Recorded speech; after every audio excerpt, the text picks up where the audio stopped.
नन्ही गौरैया ने बड़ी कोशिश से अपना घोंसला बनाया था। घास के तिनके फुर्ती से बटोर कर लाती गौरैया को देखकर दीपमाला के होठों पर मुस्कान आ गई। हाथ सहज ही अपने पेट पर चला गया। पेट के उभार को सहलाते हुए वो ममता से भर उठी। कुछ ही दिनों में एक नन्हा मेहमान उसके आंगन में किलकारियां मारेगा। तार पर सूख रहे कपड़े बटोर वो कमरे में आ गई। कपड़े रखकर रसोई की तरफ मुड़ी ही थी कि तभी डोरबेल बजी। आज तुम इतनी जल्दी कैसे आ गई? घर में घुसते ही भूपेश ने पूछा। आज मन नहीं किया काम पर जाने का।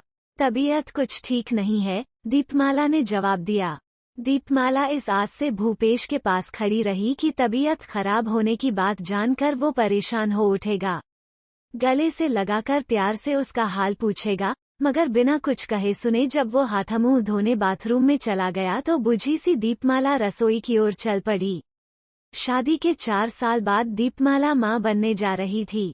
उसकी खुशी 7वें आसमान पर थी, मगर भूपेश कुछ खास खुश नहीं था। दीपमाला अकेली ही डॉक्टर के पास जाती, अपने खाने पीने का ध्यान रखती और अगर कभी भूपेश को कुछ कहती तो काम की व्यस्तता का रोना रोकर वो अपनी जिम्मेदारियों से पल्ला झाड़ लेता। वो बड़ी बेसब्री से दिन गिन रही थी। बच्चे के आने से भूपेश को शायद कुछ जिम्मेदारी का एहसास हो जाए, शायद उसके अंदर भी नन्ही जान के लिए प्यार उपजे। इसी उम्मीद से वो सब कुछ अपने कंधों पर संभाले बैठी थी। कुछ ही दिनों की तो बात है, बच्चे के आने से सब ठीक हो जाएगा, यही सोचकर उसने काम पर जाना नहीं छोड़ा। जरूरत भी नहीं थी, क्योंकि उसकी और भूपेश की कमाई से घर मजे से चल रहा था। पार्लर की मालकिन दीपमाला के हुनर की कायल थी। एक तरह से दीपमाला के हाथों का ही कमाल था जो ग्राहकों की संख्या में बढ़ोतरी हुई थी। दीपमाला के इस नाजुक वक्त में सैलून की मालकिन और बाकी लड़कियां उसे पूरा सहयोग देतीं।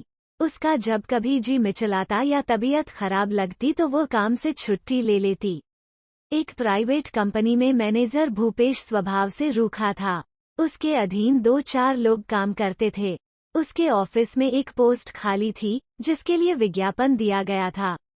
कंपनी में ग्राहक सेवा के लिए योग्यता के साथ साथ किसी मिलनसार और आकर्षक व्यक्तित्व की जरूरत थी। एक दिन तीखे नैन नक्शों वाली उपासना नौकरी के आवेदन के लिए आई। उसकी मधुर आवाज और व्यक्तित्व से प्रभावित होकर और कुछ उसके पिछले अनुभव के आधार पर उसका चयन कर लिया गया। भूपेश के अधीनस्थ होने के कारण उसे काम सिखाने की जिम्मेदारी भूपेश पर थी। उपासना उन लड़कियों में से थी जिन्हें योग्यता से ज्यादा अपनी सुंदरता पर भरोसा होता है। अब तक के अपने अनुभवों से वो जान चुकी थी कि किस तरह अदाओं के जलवे दिखाकर आसानी से सब कुछ हासिल किया जा सकता है। छोटे शहर से आई उपासना कामयाबी की मंजिल छूना चाहती थी। कुछ ही दिनों बाद वो समझ गई कि भूपेश उस पर फिदा है। फिर इस बात का वो भरपूर फायदा उठाने लगी। उपासना का जादू भूपेश पर चला तो वो उस पर कुछ ज्यादा ही मेहरबान रहने लगा। उपासना बहाने बनाकर ऑफिस के कामों को टाल देती जिन्हें भूपेश दूसरे लोगों से करवाता। अक्सर बेवजह छुट्टी लेकर मौजमस्ती करने निकल पड़ती। उसे बस उस पैसे से मतलब था जो उसे नौकरी से मिलते थे। साथ में काम करने वाले भूपेश के दबदबे की वजह से उपासना की हरकतों को नजरअंदाज कर देते। अपने यौवन और शोख अदाओं के बल पर उपासना भूपेश के दिलो दिमाग में पूरी तरह उतर गई। उसकी और भूपेश की नजदीकियां बढ़ने लगीं। काम के बाद दोनों कहीं घूमने निकल जाते। उसे खुश करने के लिए भूपेश उसे महंगे तोहफे देता। आए दिन किसी 5 सितारा होटल में लंच या डिनर पर ले जाता। भूपेश का मकसद उपासना को पूरी तरह से हासिल करना था और उपासना भी खूब समझती थी कि क्यों भूपेश उसके आगे पीछे भंवरे की तरह मंडरा रहा है। पहले भूपेश ऑफिस से घर जल्दी आता था तो दोनों साथ में खाना खाते। अब देर रात तक दीपमाला उसका इंतजार करती रहती और फिर अकेली ही खाकर सो जाती। कुछ दिनों से भूपेश के रंग बदल गए थे। ऑफिस में भी सज-धज कर जाता। उधर इन सब बातों से बेखबर दीपमाला नन्हे मेहमान की कल्पना में डूबी रहती। उसकी दुनिया सिमट कर छोटी हो गई थी। एक रोज धोने के लिए कपड़े निकालते वक्त उसे भूपेश की पैंट की जेब से फिल्म के 2 टिकट मिले। उसे थोड़ी हैरानी हुई। भूपेश फिल्मों का शौकीन नहीं था। कभी कोई अच्छी फिल्म लगी होती तो दीपमाला ही जबरदस्ती उसे खींच ले जाती। उसने भूपेश से इस बारे में पूछा। टिकट की बात सुनकर वो कुछ सकपका गया। फिर तुरंत संभल कर उसने बताया कि ऑफिस के एक सहकर्मी के कहने पर वो चला गया था। बात आई गई हो गई। इस बात को कुछ ही दिन बीते थे कि एक दिन भूपेश के बटुए में दीपमाला को सुनार की दुकान की एक पर्ची मिली। शंकित दीपमाला ने भूपेश के घर लौटते ही उस पर सवालों की बौछार कर दी। उपासना को जन्मदिन में देने के लिए भूपेश ने एक गोल्ड रिंग बुक करवाई थी, लेकिन किसी शातिर अपराधी की तरह भूपेश उस दिन सफेद झूठ बोल गया। अपने होने वाले बच्चे का वास्ता देकर उसने दीपमाला को यकीन दिला दिया कि उसके दोस्त ने अपनी पत्नी को सरप्राइज देने के लिए ही पर्ची उसके पास रखवाई है। इस घटना के बाद से भूपेश कुछ सतर्क रहने लगा। अपनी जेब में कोई सबूत नहीं छोड़ता था। दीपमाला की डिलीवरी का समय नजदीक था। भूपेश ने उसके जाने का इंतजाम कर दिया। दीपमाला अपनी माँ के घर चली आई। अपने मायके पहुँचने के कुछ दिन बाद ही दीपमाला ने एक बेटे को जन्म दिया। उसकी खुशी का ठिकाना नहीं था। उसके दिन रात नन्हे अंशुल के साथ बीतने लगे। 4 दिन दीपमाला और बच्चे का प्रश्नवाचक चिन्ह साथ रहकर भूपेश ऑफिस में जरूरी काम की बात कहकर लौट आया। दीपमाला के न रहने पर वो अब बिल्कुल आजाद पंछी था। उसकी और उपासना की प्रेमलीला परवान चढ़ रही थी। ऑफिस में लोग उनके बारे में दबी छिपी बातें करने लगे थे, मगर भूपेश को अब किसी की परवाह नहीं थी। वो हर हालत में उपासना का साथ चाहता था। कुछ महीने बीते तो दीपमाला ने भूपेश को फोन करके बताया कि वो अब घर आना चाहती है। जवाब में भूपेश ने दीपमाला को कुछ दिन और आराम करने की बात कही। दीपमाला को भूपेश की बात कुछ जंची नहीं, मगर उसके कहने पर वो कुछ दिन और रुक गई। 3 महीने बीतने को आए, मगर भूपेश उसे लेने नहीं आया तो उसने भूपेश को बताए बिना खुद ही आने का फैसला कर लिया। दरवाजे की घंटी पर बड़ी देर तक हाथ रखने पर भी जब दरवाजा नहीं खुला तो दीपमाला को फिक्र होने लगी। आज इतवार है, ऑफिस नहीं गया होगा। दरवाजे पर ताला भी नहीं है। इसका मतलब कहीं बाहर भी नहीं गया है। तो फिर इतनी देर क्यों लग रही है उसे दरवाजा खोलने में, वो सोचने लगी। कंधे पर बैग उठाए और एक हाथ से बच्चे को गोद में संभाले वो अनमनी सी खड़ी थी कि खटाक से दरवाजा खुला। एक बिल्कुल अनजान लड़की को अपने घर में देख दीपमाला हैरान रह गई। वो कुछ पूछ पाती उससे पहले ही उपासना बिजली की तेजी से वापस अंदर चली गई। भूपेश ने दीपमाला को यो इस तरह अचानक देखा तो उसकी सिट्टी पिट्टी गुम हो गई। उसके माथे पर पसीना आ गया। उसका घबराया चेहरा और घर में एक पराई औरत को अपनी गैरमौजूदगी में देख दीपमाला का माथा ठनका। गुस्से में दीपमाला की त्योरियां चढ़ गईं। पूछा, कौन है यह और यहाँ क्या कर रही है तुम्हारे साथ? भूपेश अपने शातिर दिमाग के घोड़े दौड़ाने लगा। उपासना उसके माथत काम करती है, यह बताने के साथ ही उसने दीपमाला को एक झूठी कहानी सुना डाली कि किस तरह उपासना इस शहर में नई आई है, रहने की कोई ढंग की जगह न मिलने की वजह से वो उसकी मदद इंसानियत के नाते कर रहा है। तो तुमने यह मुझे फोन पर क्यों नहीं बताया? तुमने मुझसे पूछना भी जरूरी नहीं समझा कि हमारे साथ कोई रह सकता है या नहीं? यह आज ही तो आई है और मैं तुम्हें बताने ही वाला था कि तुमने आकर मुझे चौंका दिया। और देखो न मुझे तुम्हारी और मुन्ने की कितनी याद आ रही थी। भूपेश ने उसकी गोद से लेकर अंशुल को सीने से लगा लिया। दीपमाला का शक अभी भी दूर नहीं हुआ कि तभी उपासना बेहद मासूम चेहरा बनाकर उसके पास आई। मुझे माफ कर दीजिए, मेरी वजह से आप लोगों को तकलीफ हो रही है। वैसे इसमें इनकी कोई गलती नहीं है। मेरी मजबूरी देखकर इन्होंने मुझे यहाँ रहने को कहा। मैं आज ही किसी होटल में चली जाती हूँ। इस शहर में बहुत से वुमेन हॉस्टल भी तो हैं, तुमने वहाँ पता नहीं किया? दीपमाला बोली, जी हैं तो सही, लेकिन सब जगह किसी जान पहचान वाले की गारंटी चाहिए और यहाँ मैं किसी को नहीं जानती। भूपेश और उपासना अपनी मक्कारी से दीपमाला को शीशे में उतारने में कामयाब हो गए। दीपमाला उन दोनों की तरह चालाक नहीं थी। उपासना के अकेली औरत होने की बात से उसके दिल में थोड़ी सी हमदर्दी जाग उठी। उनका गेस्ट रूम खाली था तो उसने उपासना को कुछ दिन रहने की इजाजत दे दी। भूपेश की तो जैसे बाँछें खिल गईं। एक ही छत के नीचे पत्नी और प्रेमिका दोनों का साथ उसे मिल रहा था। वो अपने को दुनिया का सबसे खुशनसीब मर्द समझने लगा। दीपमाला के आने के बाद भूपेश और उपासना की प्रेमलीला में थोड़ी रुकावट तो आई, पर दोनों अब होशियारी से मिलते जुलते। कोशिश होती कि ऑफिस से भी अलग अलग समय पर निकलें ताकि किसी को शक न हो। दीपमाला के सामने दोनों ऐसे पेश आते जैसे उनका रिश्ता सिर्फ ऑफिस तक ही सीमित हो। दीपमाला घर की मालकिन थी तो हर काम उसकी मर्जी से होता था। थोड़े ही अंतर बाद उपासना उसकी स्थिति की तुलना खुद से करने लगी थी।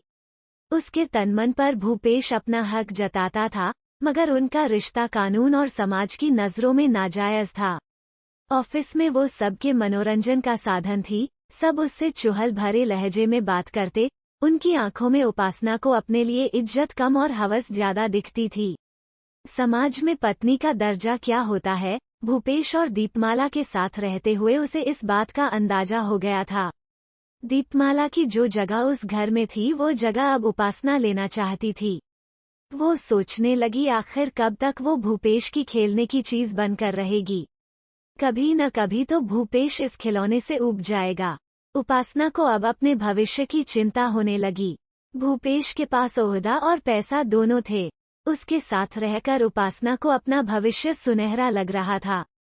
उसने अब अपना दांव फेंकना शुरू किया। वो भूपेश पर दीपमाला को तलाक देने का दबाव डालने लगी। शातिर दिमाग भूपेश को घरवाली और बाहरवाली दोनों का सुख मिल रहा था। वो शादी के पचड़े में नहीं पड़ना चाहता था।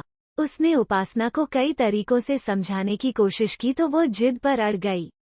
उसने भूपेश के सामने शर्त रख दी कि या तो वो दीपमाला को तलाक देकर उससे शादी करे या फिर वो सदा के लिए उससे अपना रिश्ता तोड़ लेगी।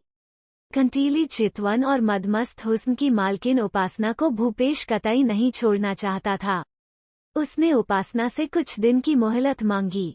एक रात दीपमाला की नींद अचानक खुली तो उसने पाया भूपेश बिस्तर से नदारद है। दीपमाला को बातचीत की आवाजें सुनाई दी तो वो कमरे से बाहर आई। आवाजें उपासना के कमरे से आ रही थीं। दरवाजा पूरी तरह बंद नहीं था। एक झिरी से दीपमाला ने अंदर झांका। बिस्तर पर उपासना और भूपेश सिर्फ एक चादर लपेटे हम बिस्तर थे। दोनों इतने बेखबर थे कि उन्हें दीपमाला के वहां होने का भी पता नहीं चला। उस दृश्य ने दीपमाला को जड़ कर दिया। उसकी हिम्मत नहीं हुई कुछ देर और वहां रुकने की। जैसे गई थी वैसे ही उल्टे पांव कमरे में लौट आई।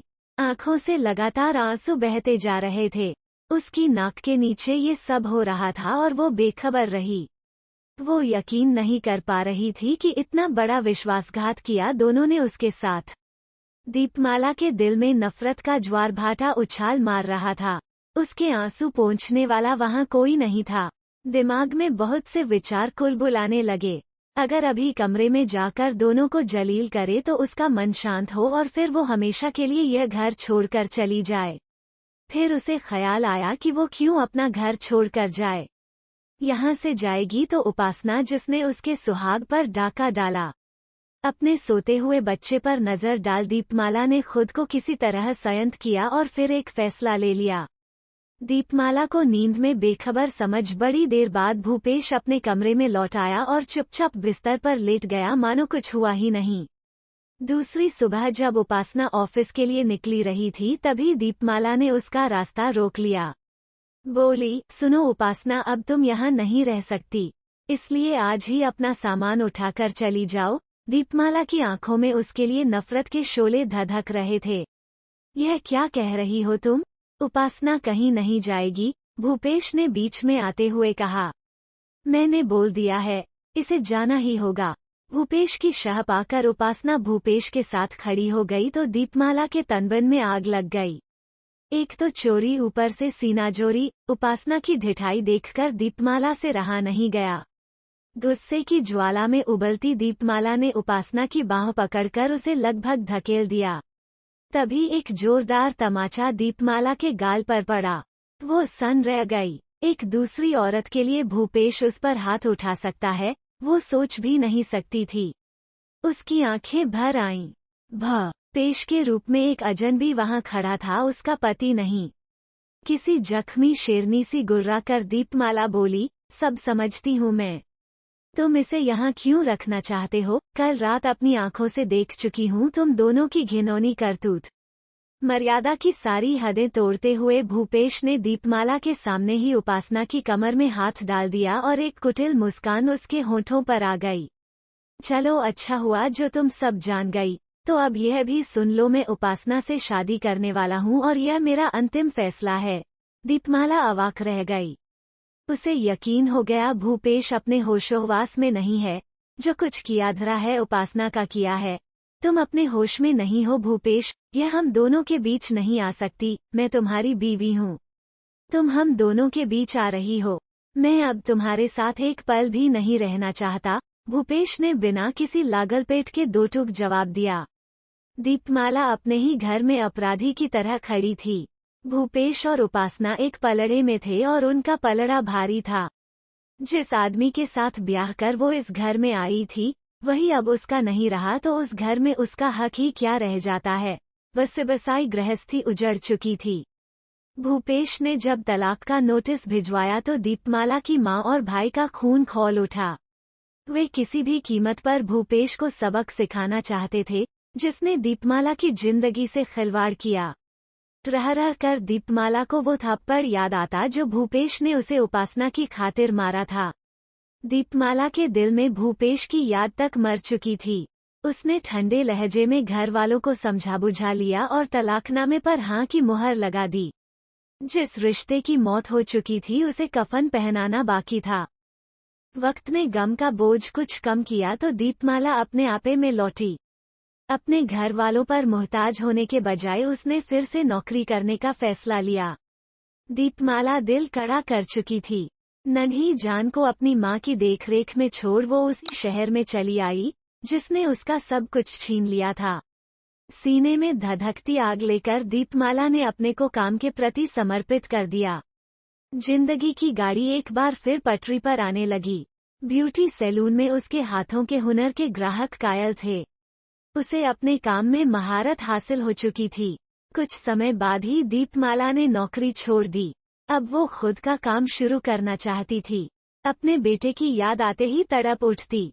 वो उसे अपने पास रखना चाहती थी, मगर फिलहाल उसे किसी ढंग की जगह की जरूरत थी जहां वो अपना सैलून खोल सके।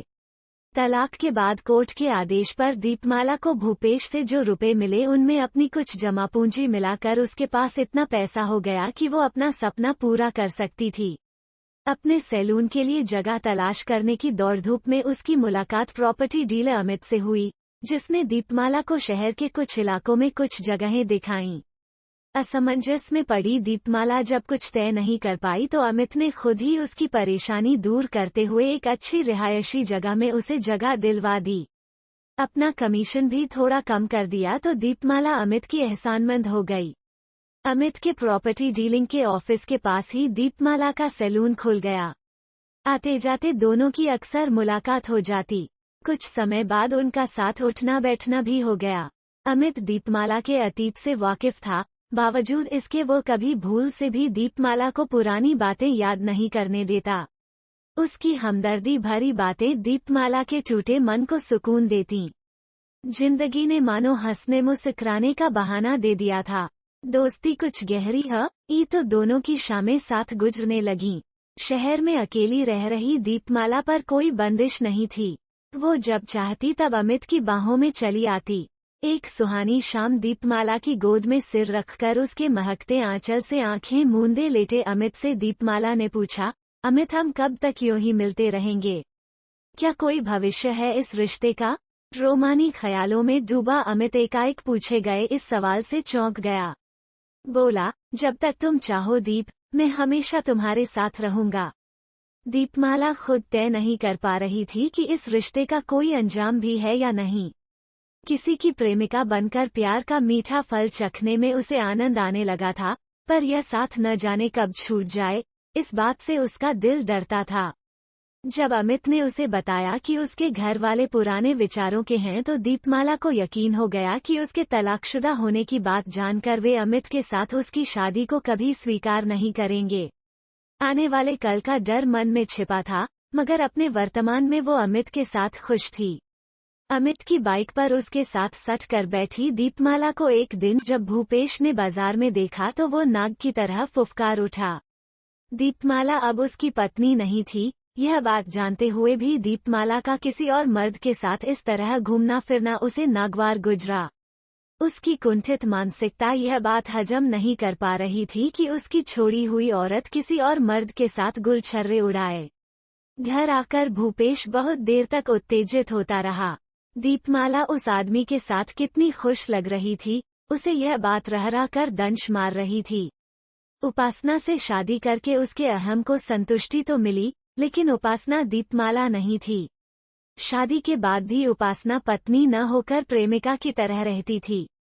घर के कामों में बिल्कुल फूहड़ थी। उसकी फजूल खर्ची से भूपेश अब परेशान रहने लगा था। कभी उस पर झला उठता तो उपासना उसका जीना हराम कर देती, तलाक और पुलिस की धमकी देती। जो शारीरिक सुख उपासना से प्रेमिका के रूप में मिल रहा था वो उसके पत्नी बनते ही नीरस लगने लगा। इश्क का भूत जल्दी ही सिर से उतर गया।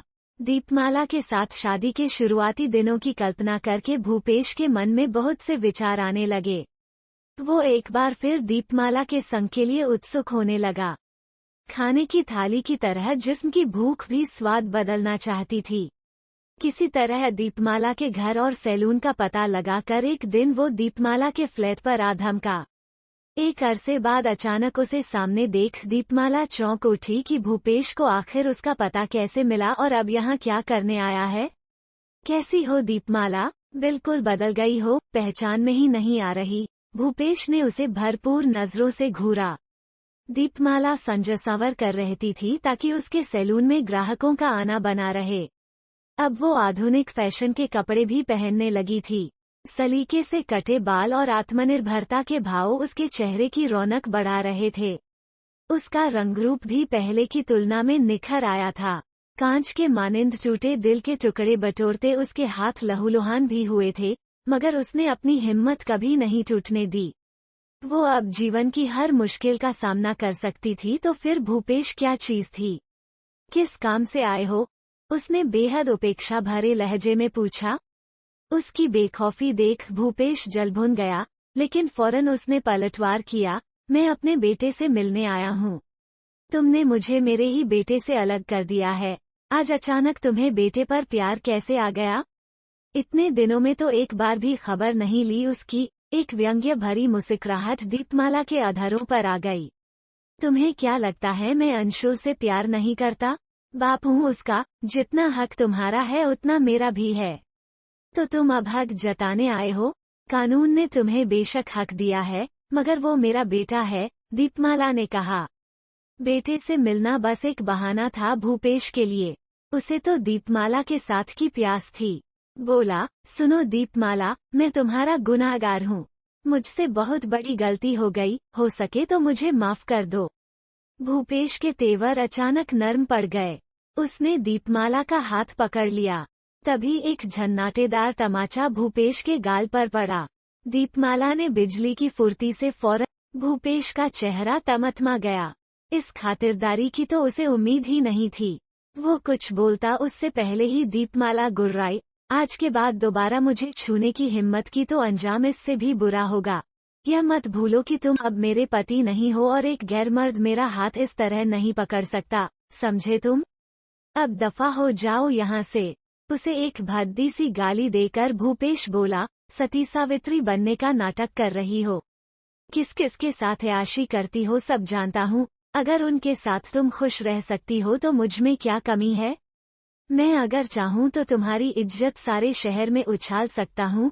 इस थप्पड़ का बदला तो मैं लेकर रहूंगा। और फिर दीपमाला को बदनाम करने की धमकी देकर भूपेश वहां से चला गया। कितना नीच और कूरा हो चुका है भूपेश, दीपमाला की सहनशक्ति जवाब दे गई। वो तकिए पर सिर रखकर खुद पर रोती रही। जुर्म उस पर हुआ था, लेकिन कसूरवार उसे ठहराया जा रहा था। इस मुश्किल की घड़ी में उसे अमित की जरूरत होने लगी। उसके प्यार का मरहम उसके दिल को सुकून दे सकता था। उसने अपने फोन पर अमित का नंबर मिलाया। कई बार कोशिश करने पर भी जब उसने फोन नहीं उठाया तो वो अपना पर्स उठाकर उससे मिलने चल पड़ी। भूपेश किसी भी हद तक जा सकता है, यह दीपमाला को यकीन था। वो चुप नहीं बैठेगा। अगर उसकी बदनामी है तो उसके सैलून के बिजनेस पर असर पड़ सकता है। वो अमित से मिलकर इस मुश्किल का कोई हल ढूंढना चाहती थी। क्या पता उसे पुलिस की भी मदद लेनी पड़े। अमित के ऑफिस में ताला लगा देखकर वो निराश हो गई। अमित उसके एक बार बुलाने पर दौड़ा चला आता था, फिर आज उसका फोन क्यों नहीं उठा रहा। उसे याद आया जब वो पहली बार अमित से मिली थी तो उसे अपना विजिटिंग कार्ड दिया था। उसने पास टटोला कार्ड मिल गया। ऑफिस और घर का पता उसमें मौजूद था। उसने पास से गुजरते ऑटो को हाथ देकर रोका। ओ प्रश्नवाचक चिन्ह पता बताया। धड़कते दिल से दीपमाला ने फ्लैट की घंटी बजाई। एक आदमी ने दरवाजा खोला। दीपमाला ने उससे अमित के बारे में पूछा तो वो अंदर चला गया। थोड़ी देर बाद एक औरत बाहर आई। बोली, जी कहिए, किससे मिलना है? लगभग उसकी ही उम्र की दिखने वाली उस औरत ने दीपमाला से पूछा। मैं अमित से मिलने आई हूँ। क्या यह उनका घर है? पूछते हुए उसे थोड़ा अटपटा लगा कि पता नहीं यह सही पता है भी या नहीं। मैं अमित की पत्नी हूँ। क्या काम है आपको? आप अंदर आ जाइए, अमित की पत्नी विनम्रता से बोली। दीपमाला ने उस औरत को करीब से देखा। वो सुंदर और मासूम थी, मांग में सिंदूर दमक रहा था और चेहरे पर एक पत्नी का विश्वास। कुछ रुककर अपनी लड़खड़ाती जबान पर काबू पाकर दीपमाला बोली, कोई खास बात नहीं थी। मुझे एक मकान किराए पर चाहिए था। उसी सिलसिले में बात करनी थी। मगर आपने अपना नाम तो बताया नहीं। मैं अपने पति को कैसे आपका संदेश दूंगी? वे खुद समझ जाएंगे। और दीपमाला पलटकर तेज कदमों से मकान की सीढ़ियां उतर सड़क पर आ गई। अजीब मजाक किया था कुदरत ने उसके साथ। उसने शुक्र मनाया कि उसकी आंखें समय रहते खुल गईं। अमित ने भी वही दोहराया था जो भूपेश ने उसके साथ किया था। एक बार फिर से वो ठगी गई थी, मगर इस बार वो मजबूती से अपने पैरों पर खड़ी थी। जिस जगह पर कभी उपासना खड़ी थी, उसी जगह उसने आज खुद को पाया। क्या फर्क था भला उसमें और उपासना में? दीपमाला ने सोचा। नहीं, बहुत फर्क है। उसका जमीर अभी मरा नहीं। वो इतनी खुदगर्ज नहीं हो सकती कि किसी का बसेरा उजाड़े। जो गलती उससे हो गई है उसे अब वो दोहराएगी नहीं। उसने तय कर लिया अब वो किसी को अपने दिल से खेल